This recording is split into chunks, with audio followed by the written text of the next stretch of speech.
이번 시간에는 나라를 지키기 위한 노력 중에서 을사늑약과 그리고 우리 민족의 저항에 대해서 하겠습니다.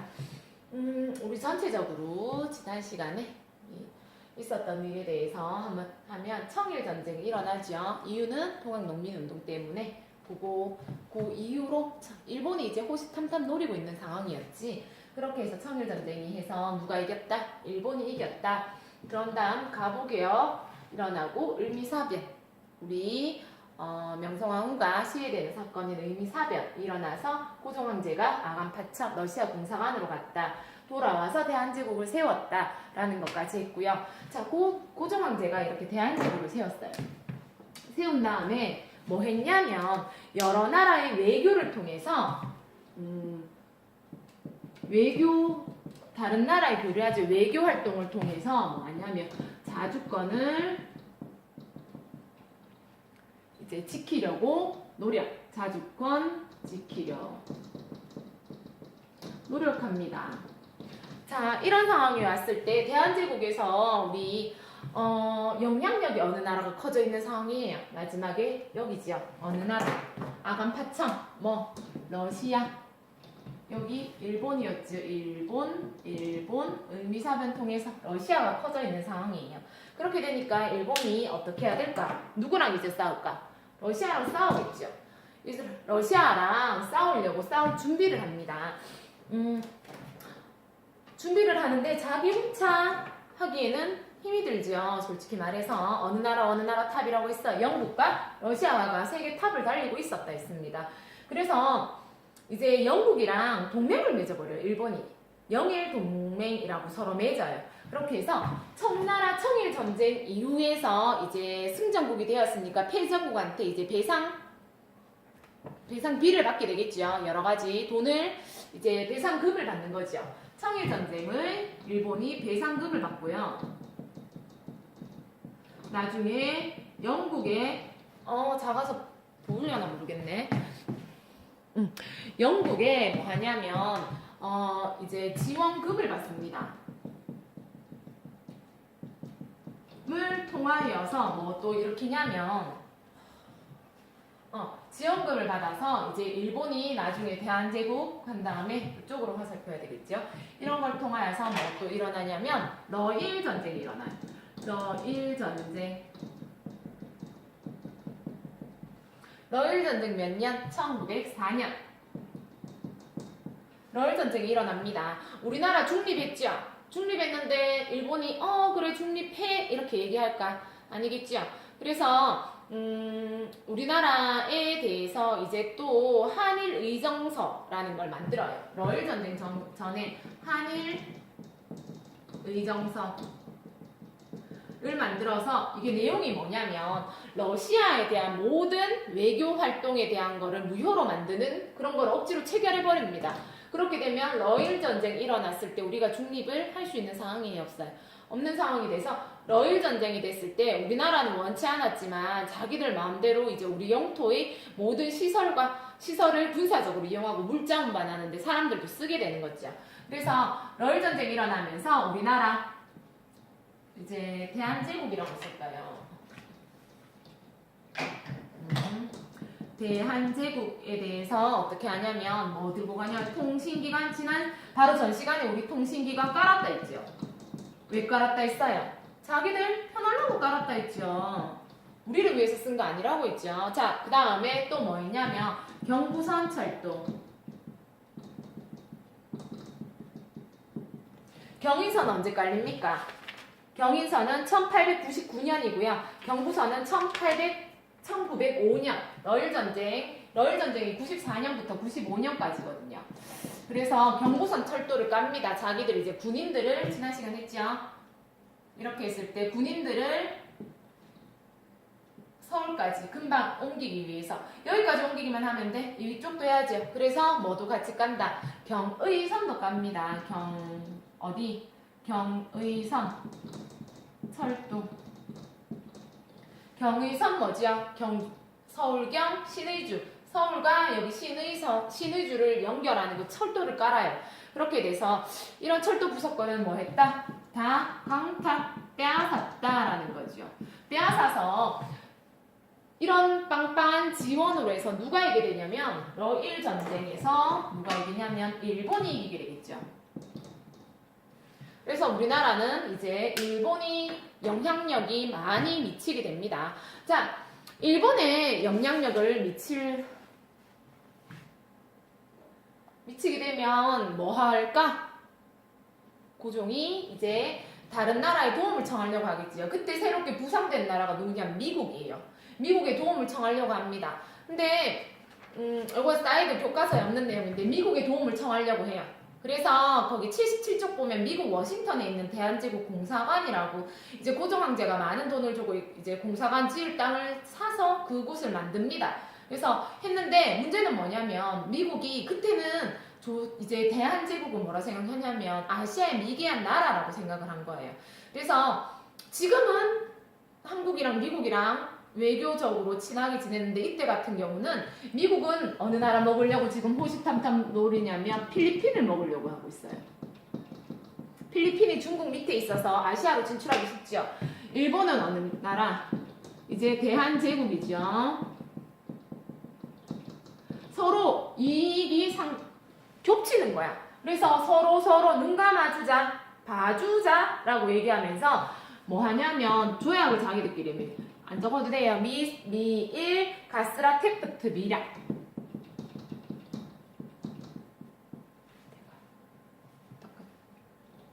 테프트 미략. 은밀한 약속이죠. 이런 식으로 미일 가스라 테프트 미략을 맺어버립니다. 그렇게 되면 우리나라에서 이제 미국에 대해서 공사관까지 지었는데 도움을 요청할 수 있다 없다 없는 상황이 되는 거죠. 그래서 조금 안타까운 상황이 옵니다. 이런 식으로 미국의 도움도 못 청하게 되니까 어떻게 돼요? 독점권은 누가 가지고 있다? 우리나라 대한제국에 대해서 일본이 이제 대놓고 가지는 거예요. 지금 요 상황까지 와 있는 거고요. 자, 러일 전쟁 직후에 뭐해요? 임자 없는 땅이라고 억지로 우기면 정말 곤란해 하는 노래 뭐지요? 독도지요. 독도가 러일 전쟁 직후에 뭐 편입이 되죠. 자기 마음대로. 독도 위치 어디예요? 여기지. 이렇게 돼 있을 때 러시아가 있을 때 자기들이 일본에 갔을 때 뭐냐면 이제 군사 요충지예요. 여기 가서 여기 군사 시설을 해서 하려는데 저거를 어떻게 하면 좋을까라고 고민하는 와중에 이제 강치 잡는 일본의 어부 한 명이 이게 원래는 어디 울릉도지요. 울릉도 군수한테 허락을 받아야지 여기서 강치 자비를 할 수 있는 거예요. 허락을 받아서 이제 세금을 내야 되는 거예요. 그러려고 이제 임대 청원서를 내려고 준비하고 있는 거를 이제 일본에서 알았는 거예요. 일본 어부가 임대 빌려서 하는 청원하는 서를 만들려고 하고 있어 하는 걸 봤어요. 저거 잘 됐다 해서 뭐 하냐면 임대 청원서 내지 마. 무인도에 대한 영토 편입 청원서를 냅니다. 이거는 무인도라고 생각을 하고 우리나라에 강제로 편입을 할 거야. 일본에 강제로 편입을 할 거야. 하면서 청원서를 내라고 청원서를 바꿔버리는 거예요. 천지 다르지. 임대 청원서는 뭐 주인이 있는데 빌리는 거고요. 무인도에 대한 영토 편입은 주인이 없으니까 우리나라로 들어와서 이제 우리가 고기잡이를 하고 강치잡이를 하겠다라고 청원서를 제출을 하라는 거로 바꾸게 둔갑이 됩니다. 그래서 독도 강제 편입을 합니다. 일본이요. 언제? 1905년에 2월 22일 날 독도 강제 편입을 해버리는 거죠. 조금 요 상황까지는 이해가죠. 러일 전쟁에서 요거까지 들어갔다라는 거고요. 자, 이제 러일 전쟁에서 승리했습니다. 누가? 일본이 승리했죠. 그러면 우리나라에 대한 지배권은 누가 가지고 있다? 일본이 가지고 있다 되어 있죠. 이런 일본이 이제 대놓고 서류로 작성을 해야 되겠지. 그냥 지배권이 있다라고 인정만 하는 게 아니고 서류를 작성하기 위해서 만드는 게 뭐냐면 을사년도에 강제로 재가를 물려서 체결된 약속이라고 생각하면 돼요. 여러분들 소잡이 이렇게 속 끌어가는 거 있죠. 그런 식으로 이제 폭력, 이게 압박적으로 이런 식으로 을사늑약을 해버립니다. 을사늑약에 대한 얼마나 강제로 해서 순식간에 이렇게 했냐면 을사늑약 이 조약은 이름이 없어요. 우리 뭐 강화도 조약이라든지 이런 조약이 있어야 되는데 이 조약에는 이름이 없어. 그 문서에 국난으로 둘 만큼 빨리 일으켰어요. 그래서 이름이 없어서 을사년도 일어난 강제로 일어난 약속이다라고 이렇게 그냥 호칭해서 부르는 거예요. 자, 을사늑약 갑자기 일어났죠. 거기다가 우리나라 누구의 허락이 없다. 고종의 인정 없어요. 고종 허락 없었습니다. 그럼 누가 해? 누가 할까? 고종이 안 하고요. 이제 이토 히로부미 부미와 우리나라의 누구? 고종 안 했습니다. 우리나라의 이제 친일파의 외무부 대신이거든요. 외무부 장관이 이제 박재순 장관이 자기가 소명을 해서 나라에 조약을 자기 마음대로 날조해요. 이제 이게 뭐냐면 외무부 대신이죠.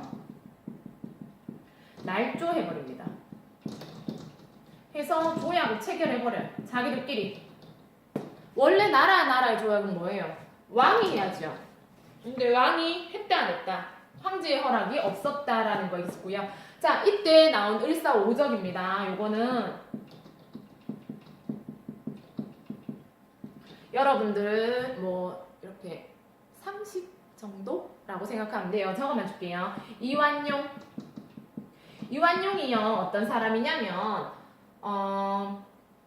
이완용은 학부 대신이에요. 이제 교육부 장관, 지금의 을사오적 다 대단한 사람이다. 우리 지금 나라에 다 장관급이에요.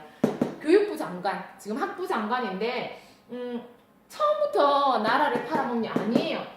이런 사건들이 일어났을 때, 여러 사건들이 일어났을 때 우리나라에서 의병 이렇게 외세를 물리쳐야 된다 했던 사람이거든요. 아간 파천했을 때 고종이 어디에 경복궁에 갇혔다 했죠. 갇혔을 때 꼭 빼오는데 이완용이 합니다. 그 정도로 고종의 신임도 받았었고요. 그 정도로 나라에 목숨 걸고 했는데 언제 배신하냐? 러일 전쟁 때 배신을 하는 거예요. 상황 돌아가는 거 보니까 대한제국 안 되겠네. 일본에 붙어야 되겠다 라고 생각을 하고 이때 배신을 해서 우리나라를 팔아넘기는데 앞장서는 거죠. 이완용, 그 다음에 또 누구 있냐면 여기 사인한 박재순 외무부 대신이라고 했죠. 또 이지용 누구냐면 내무 대신 내무부 장관이라고 생각하면 돼요. 그 다음 이근택 군부 대신 이제 군 장관 뭐 이렇게 생각하면 되고요. 권중현 농상부 대신 농림과 수산 뭐 그런 거 다 합해서 그 장관 대단한 분들이죠. 이분들 마음 맞춰서 우리나라에 외교권 넘겨버립니다.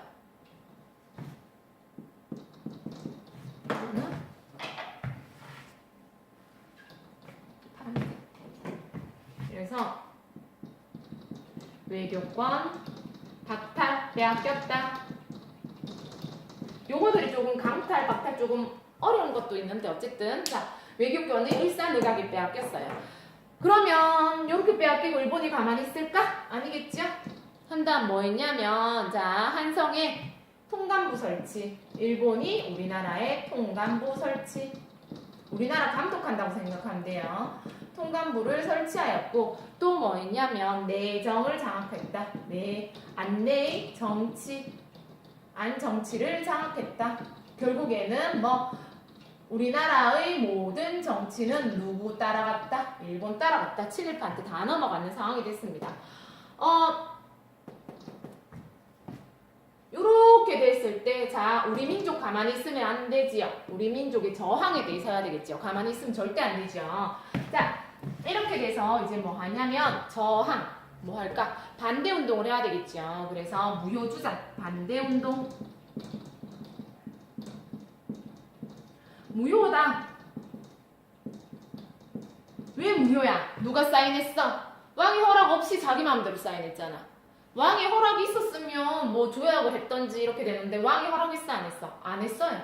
안 했는데 조약을 체결했는 거니까 이거는 가짜다라는 거죠. 그래서 강제로 또 체결했다. 뭐 우리의 동등한 입장에서 친구랑 약속을 할 때 동등한 입장에서 하는 거지. 친구가 이거 해? 하고 폭력적으로 하는 거 아니잖아요. 지금 그런 부분에 대해서 얘기해요. 그래서 무효 주장을 합니다. 또 의병 운동을 일으킵니다. 의병에 대해서 있죠. 자, 뜻을 모아서 외세 침략에 대해서 일어나는 것 의병을 하고요. 또 뭐하냐면 이제 스스로 목숨을 끊었다.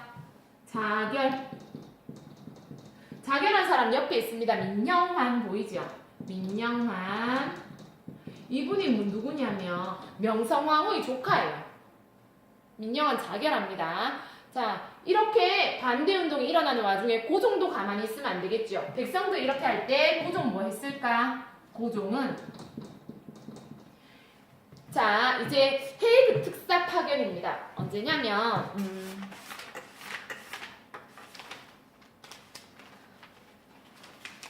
헤이그 특사가 미안해요.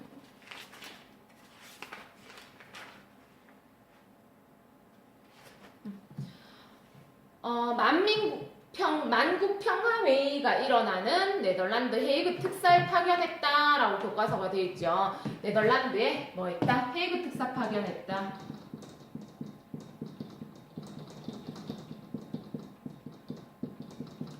헤이그에서 뭐 일어났어요? 만국평화회의.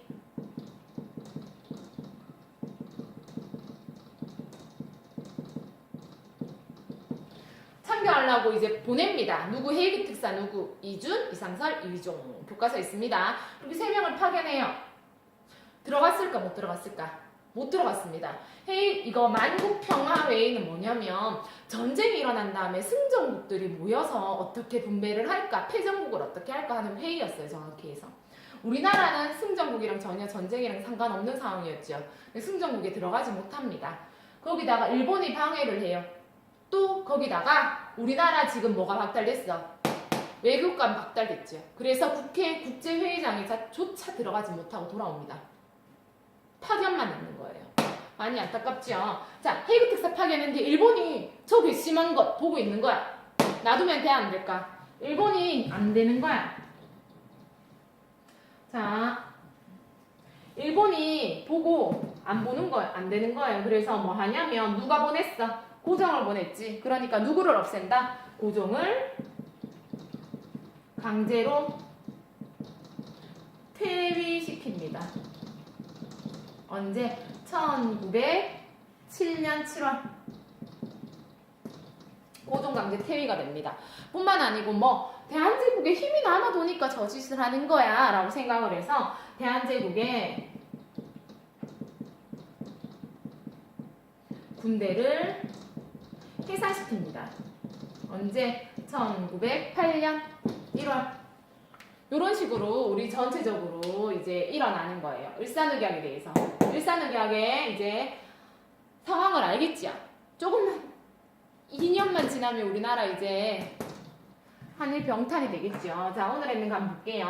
근대국가 수립을 위해서 노력과 민족운동 있는데 우리 민족운동 부분도 좀 해당하는 것도 있고요. 자, 나라를 지키기 위한 노력, 을사늑약이 있었고요. 우리나라 민족의 저항이 있었습니다.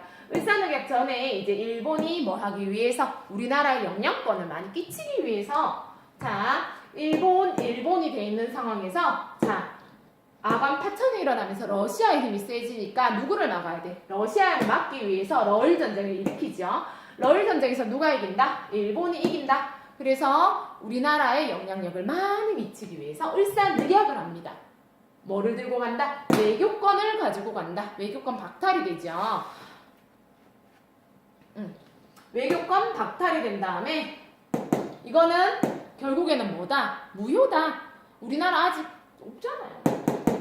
없는데 국세도 없는 그런 문서 가지고 우리나라 외교권을 박탈을 하는 거예요. 예를 들면 여러분들 안내장 했는데 엄마가 허락 안 했는데 엄마 한 것처럼 사인해서 내는 거랑 똑같아. 무슨 말인지 알겠죠? 엄마가 부모님이 어디 참가하라고 했어. 뭐 참가하거나 안내장에 나갔을 때 부모님은 아무 말도 안 했는데 아니면 부모님이 절대 나가지 마 라고 했는데 아니면 부모님이 꼭 나가야 돼 했는데 니들 마음대로 바꿔서 니들 마음대로 사인을 날조한 상황이에요. 오케이? 아니면 엄마가 중학교를 뭐 영남을 가라 했는데 니들 마음대로 대서를 쓰고 사인을 해오는 거예요. 부모 사인. 이런 것들도 다 포함되는 거죠. 그런 가짜 문서를 만든 거라고 생각하면 조금 쉬울 건데 일본 사람들은 아니라고 하겠지. 이때 토요일이면은 자, 박재신 외무부 장관이 사인을 날조를 하는 거죠. 고종이 허락 없이 자기 마음대로 사인을 해서 우리나라의 외교권을 넘겨버립니다. 자, 외교권 박탈하면서 일본이 통감부를 설치하고 내정 장악했다. 우리나라의 정치, 안쪽 정치 모두 다 장악해요. 그래서 7.28을 다 세워버립니다. 이거를 보고 반대운동을 해요. 무효주정하고 의병을 일으키고 민영화는 자결합니다. 시일야 방성대국이라는 글도 지으면서 여러 가지 상황들이 일어나지요. 그 다음 이런 백성들이 하고 있고 고종은 또 누구를 파견하냐면 고종에서 헤이그 특사를 파견합니다. 헤이그가 어디? 네덜란드에 위치한 곳이 헤이그예요. 헤이그 특사를 파견하고요. 나 전화 와서 멘붕 됐다. 헤이그 특사 파견했죠. 헤이그 특사 파견 고종이 보냅니다. 어디에? 만국 평화회에 보낸다. 하지만 어떻게 됐다? 입장하지 못했다지요. 왜? 여기는 승조국이 모여서 회의하는 장소인데다가 우리나라는 뭐 외교권 박탈까지 당했어요. 그래서 입장조차 못하고 돌아옵니다. 자, 이거를 보고 일본이 뭐 합니까? 고종을 강제로 왕에서 내려와 버려! 황제에서 내려와라 하고 보내지요. 시키지요. 그 다음에 또 뭐 군대를 해산해라. 너희들 무력 없이 있어라. 너희들 힘이 없는 나라로 해라. 그래서 군대를 해산해버리는 요 상황까지 오는 게 오늘의 내용입니다.